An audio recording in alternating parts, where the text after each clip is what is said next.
Hi, this is Jen Rubin, editor-in-chief of The Contrarian. I am delighted to welcome, for the first time on camera, Brian O'Neill. You're very familiar with his work. He's an expert who comes from CIA and counterterrorism. Brian, welcome. It's so nice to see you, literally. Thank you. It's good to be here. The president speaks in very absolute terms. Mhm. Total ceasefire, completely destroyed Fordo. What Mhm. do we actually know and what don't we know?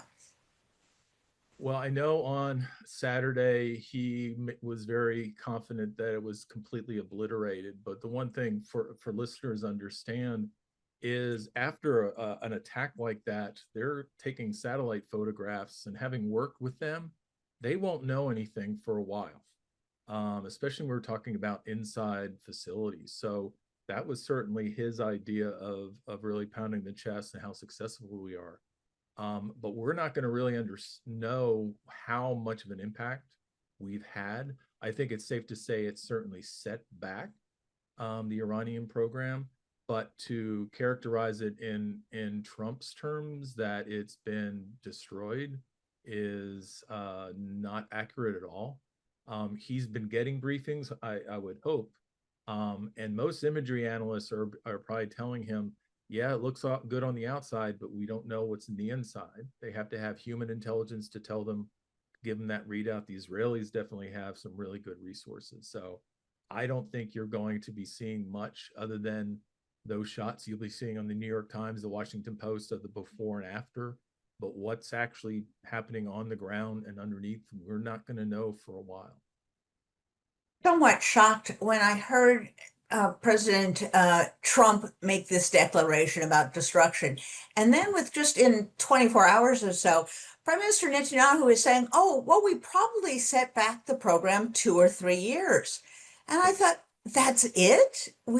All of this for 2 or 3 years? We've risked a widespread war. We have probably incentivized the Iranians to buy us 2 years. That's somewhat shocking, isn't it? I think they knew full well any kind of program like that you're never going to take out. Now, this is also a prime minister who's been telling us for the last 15, 20 years that Iran was within 2 months of developing a nuclear weapon. He did that at the UN with his infamous Roadrunner cartoon with the At bomb. the UN. It was within 2 months, and all throughout the year it's within 2 months. So again, at least he's being a little bit honest that it's a setback. I think that's very accurate. The same thing when you're talking about they've been taking out nuclear scientists now since 2005, one after the other, and each time when you take out even the scientific capability, it doesn't slow things down. There's some estimates that they have in one particular facility thousands of nuclear scientists. So the systems themselves, they probably have some other locations we don't know about. We don't know where their nuclear materials went. They probably took that away. They probably took some of their own systems, but it was in Fordo away. But I think Netanyahu is actually being quite honest that it's a setback. It's not the end of Yeah. the. Having tried everything else, he's decided to be honest at this point. So, just to clarify, they have taken out many ranks in their military, in their Iranian guard, all through these segments. They've taken out a lot of these scientists. They have set back the program, but the regime is still there. The program can be rebuilt. So, are we back to where we were, with the only caveat that now Iran has every reason to race to a bomb so that they wouldn't be attacked again? If they had a nuclear weapon, this would not have happened. Yes, I think the one of the things where we're going to say, well, where are we now? The regime change didn't occur. Attrition is not a feasible strategy either, because I think both sides, their weapons are depleted. So this is not like this can go on like the battle for Britain. The Iranian takeaway from all this is they better get a nuclear weapon really fast. Yeah. They should get deeper alignment with Russia and China. um, that at the same time thinking about this, the Gulf is quite wary of both sides. I think they want to sort of bring it back to where it was before. Chaos only brings uncertainty, and this is a region that's been trying to take it to the next stage of where they were and be post petroleum economies. They're seeking economic partnerships. They don't want strategic alliances per se. So most, when you're talking about most academics, when they do research, one will say that peace endures under one of two conditions. It's either total defeat or mutual deterrence. And we don't have either. Yeah. It's interesting if we go back to the JCPOA. Mhm. Many of us, including myself, had concerns that it wasn't quite tough enough, that it had an expiration, that they weren't completely turning over their nuclear stockpiles. But nevertheless, it went in place. When Trump pulled the plug, he had nothing to take its place. So he went from 3 point something or other, enrichment to 60%, which is huge. They developed enormous stockpiles of enriched materials, much of which we don't know where it is right now because it's been scurried away. So, would we have been better off all along to have kept the JCPOA in place, which had very significant monitoring and sort of eyes on the ground, and then have continued to pressure Iran to extend that deal, than where we are now, where we have first of all, we've had a war, people have died, Iran got very close, and they still have a lot of enriched uranium. Yeah, I think that's a fair argument.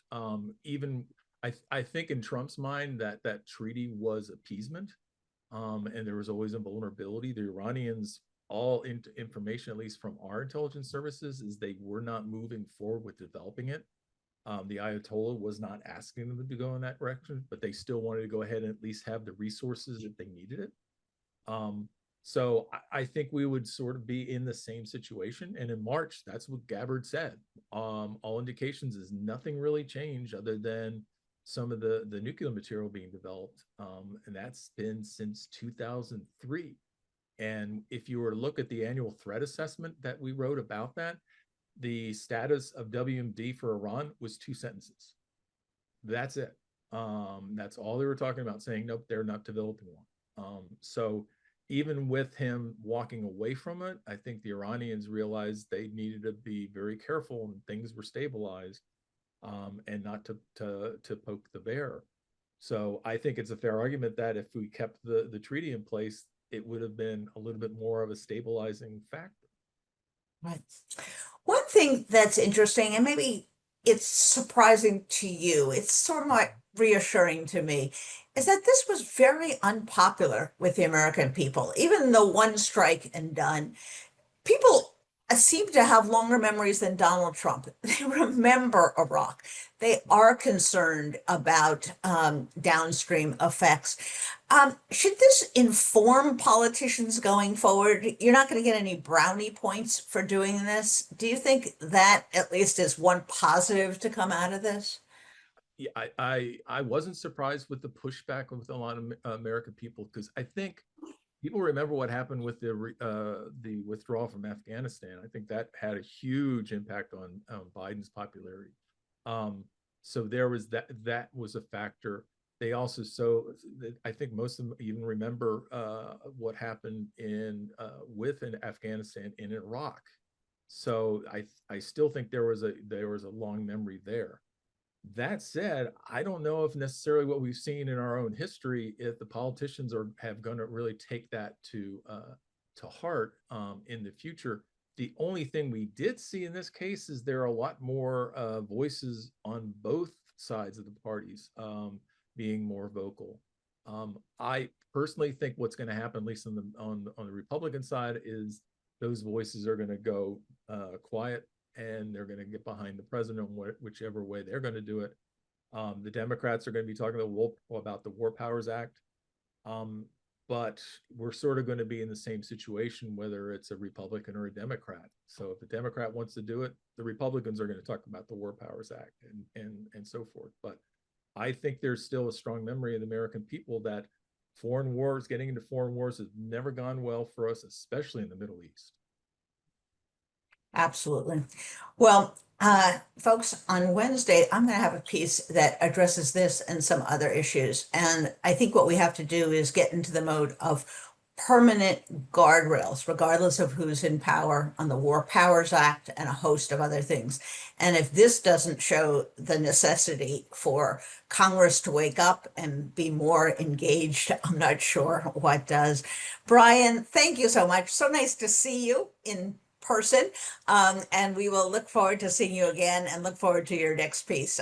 You're just a wealth of information, and we love you at the Contrarians. So keep up the good work. Thank you, Jen. Good to see you again.